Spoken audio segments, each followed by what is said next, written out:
उद्देश्य ये है कि जो मौजूदा सरकार है वो तो प्रेस करके आप लोगों को बुलाती नहीं है, तो आप विपक्ष के लोगों से सवाल पूछ सकते हैं। बताइए। अगर ये पूछो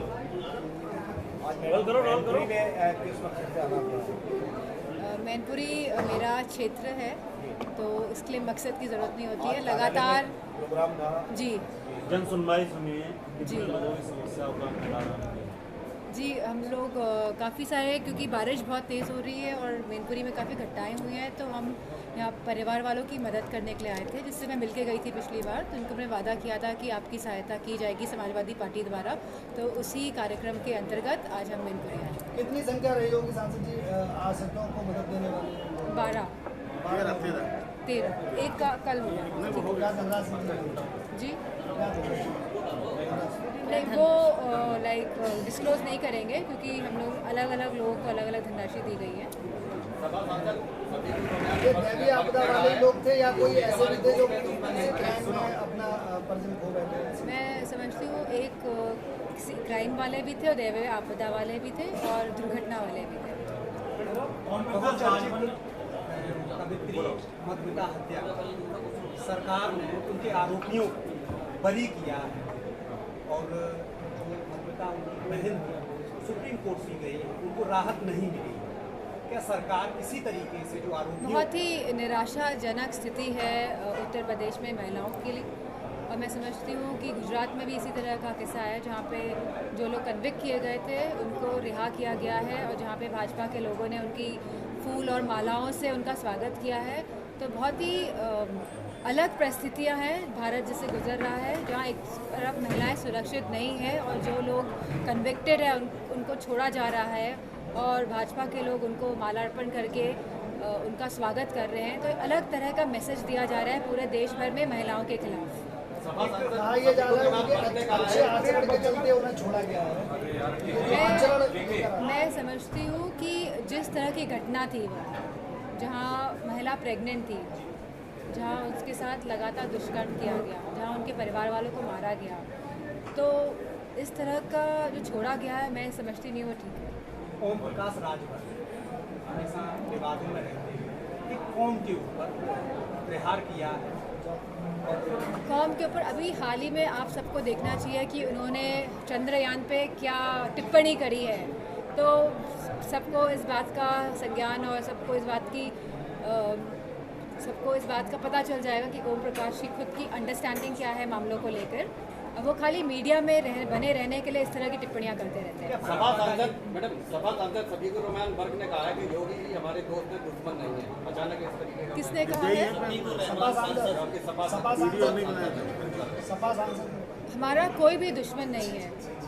हम लोग हिंदू हैं और हिंदू धर्म का जो धर्म है वो सनातन धर्म है, तो सनातन धर्म में कोई दुश्मन नहीं होता है, और मुझे खुशी है अगर उन्होंने ये बात कही है। तो मैडम, सबसे ज़्यादा सत्ता पक्ष इस समय जो है व्याप्त है वो सपा से, कारण ये है कि यूपी में सपा के अलावा आपको समझना चाहिए कि डबल इंजन की सरकार थी, जहाँ 10 साल केंद्र सरकार को पूरे होने जा रहे हैं, वहीं 7 साल हमारी राज्य सरकार के भी पूरे होने जा रहे हैं, और बहुत सारी उम्मीदें थी और बहुत सारे वादे किए गए थे जनता को। हमारे युवाओं से बहुत सारे वादे किए गए थे, किसानों से वादे किए गए थे, महिलाओं से वादे किए गए थे, और अपने वादों पे ये बिल्कुल खरी नहीं उतरी है। डिम्पल जी, 2024 में आप यहीं से इलेक्शन लड़ेंगी या फिर कोई जिला बदलेंगी? जी, इसको तो मंजूर हुआ अभी तक नहीं, ये तो पार्टी तय करेगी कि चुनाव कहाँ से लड़ना है और लड़ना भी है या नहीं। स्वास्थ्य व्यवस्था जहाँ सबसे ज़्यादा ये सरकार ये कहती है कि जो प्रधानमंत्री स्वास्थ्य बीमा से सबसे ज़्यादा जो रिपोर्ट इस समय आ रही है कि वो सुने बहुत घोटाले हुए हैं। आप एकदम सही कह रहे हैं। कैग रिपोर्ट के अंतर्गत बताया गया है कि बहुत सारे ऐसे लोग जो मर चुके हैं उनके अगेंस्ट में भी इस तरह के स्वास्थ्य की करोड़ों रुपए निकाले गई है राशि, तो ये बहुत बड़ा घोटाला है। यही घोटाला नहीं है, हमारे रोड कंस्ट्रक्शन के घोटाले हैं, और जहाँ तक बहुत बड़े बड़े घोटाले आप देखेंगे सामने आएंगे, और ये खाली 5 किलो राशन दे के लोगों को सीमित रखना चाहते हैं। लोगों को जहाँ ये बात करते हैं कि लोग पर्याप्त बने, आत्मनिर्भर बने, लेकिन ये निर्भर रखना चाहते हैं। ये नहीं चाहते हैं कि समाज एक साथ आगे बढ़े, तो लोगों में फूट कराते हैं और शासन करने की इनकी खाली रणनीति रहती है। डिम्पल जी, आप मैनपुरी से सांसद हैं, लगातार मैनपुरी में प्लॉटों पर और मकानों पर कब्जे हो रहे हैं। हर दूसरी शिकायत एसडीएम कार्यालय पे यही आ रही है। ये स्थिति पूरे उत्तर प्रदेश में है कि लगातार प्लॉटों के कब्जे हो रहे हैं और इस तरह की घटनाएं सामने आ रही है। और ये राज्य सरकार लगातार जो ट्रांसफ़र वाली पॉलिसी लेके आ रही है कि परिवार में 5,000 रुपये में ट्रांसफ़र कर सकते हैं, ये क्यों लाई जा रही है बार बार ये पॉलिसी, इसी के अंतर्गत लाई जा रही है। मणिशंकर अय्यर ने प्रधानमंत्री नरसिम्हा राव को भाजपा का पहला प्रधानमंत्री बताया है। मुझे इस बात का संज्ञान नहीं है।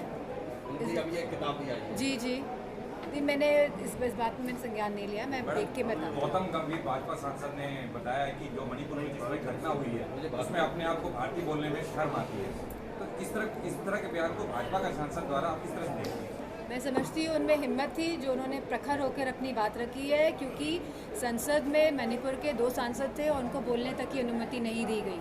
तो आप समझ सकते हैं कि कितना उनको दुख पीड़ा रही होगी कि वो अपने प्रदेश के लिए नहीं बोल पाए। जब पूरी बहस ही मणिपुर में होने के नाम पे शुरू हो गई थी, तो सरकार बहुत ही संवेदनहीन सरकार है।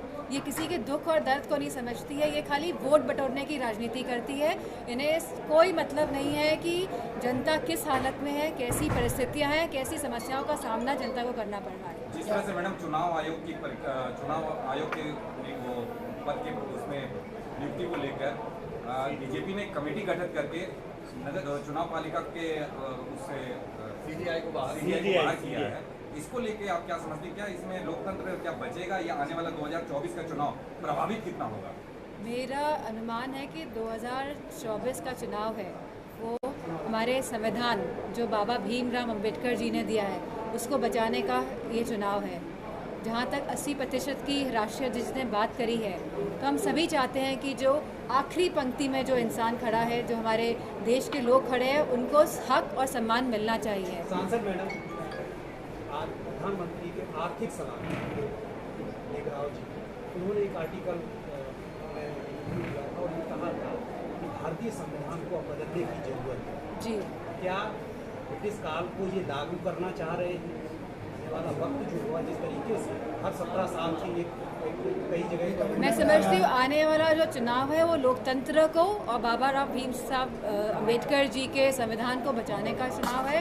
ये हमारे हक, सम्मान और अधिकार का चुनाव होने जा जिस रहा तरीके है। से ये बयान दिलाए जाते हैं, क्योंकि एक जिम्मेदार व्यक्ति पद पे है, क्या प्रधानमंत्री या संबंधित भाजपा एक कॉकटेल की तरह काम करते हैं अधिकारियों को सामने लाते हैं?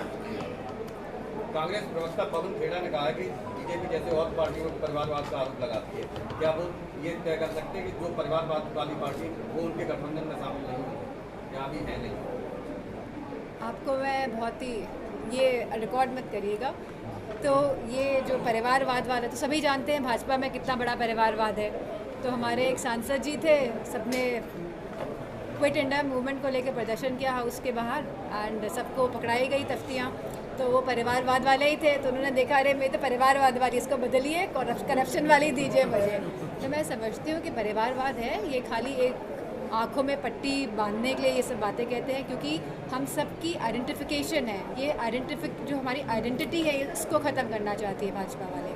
क्योंकि हम लोग काम कर रहे हैं, जनता पसंद कर रही है, लेकिन वो आइडेंटिटी को कैसे अटैक करें, तो इसकी रणनीति के तहत ये परिवारवाद पे ये उंगली उठाते हैं, बल्कि इनके खुद ही परिवारवाद है पूरी भाजपा। चंद्रयान 3 लैंड हुआ है साउथ पोल पर जाके, कैसे देखते हैं?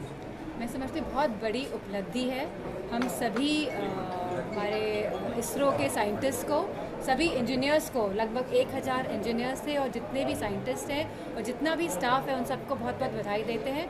इससे डेफिनेटलने हम सबको गर्व महसूस हुआ है कि हमारे भारत ने एक नया मुकाम हासिल किया है। मैडम, विपक्ष गठबंधित होकर एनडीए के खिलाफ चुनाव लड़ने जा रहा है। गठबंधन का नाम इंडिया रखा गया है। क्या लगता है आपको, इंडिया नाम से आपको एडवांटेज मिलने वाला है या गठबंधन के कुछ अलग से ताकत या कुछ एजेंडा हो? मैं समझती हूँ इंडिया नाम ताकत तो है गठबंधन की, क्योंकि इसमें सब रीजनल पार्टीज हैं और ऐसी रीजनल पार्टीज हैं जो बहुत स्ट्रॉन्ग हैं अपने अपने क्षेत्र में। और जब ये सब रीजनल पार्टीज एक साथ एक मंच में आई हैं तो इसका इम्पैक्ट तो पड़ेगा ही। और इंडिया नाम का भी बहुत इम्पैक्ट है, और स्पेशली युवाओं में, चाहे वो शहरी युवा हो चाहे वो ग्रामीण युवा हो, उन सब में बहुत बड़ा इस पे इम्पैक्ट पड़ा है। लेकिन मोदी जी तो मैडम ये कह रहे हैं कि इंडिया में एनडीए में 2 आई लगा दिए हमारा एनडीए चलाने के लिए। धन्यवाद।